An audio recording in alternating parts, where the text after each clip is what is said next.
Sabbath at wasekuPhakameni is the realization of Isaiah Shembe's vision of paradise. People moving quietly under the trees, wearing the garments of angels, at peace with each other and their surroundings.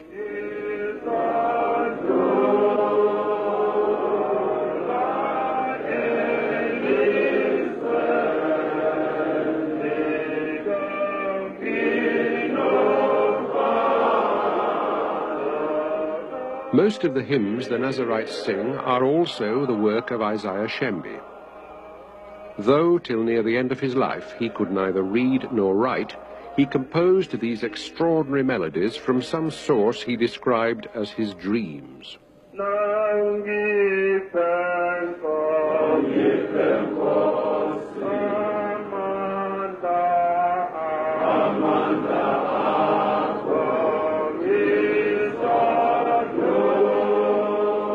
Peter Mkiza, who'd never been to a Nazarite service before, said it was the most authentic Zulu sound he'd ever heard.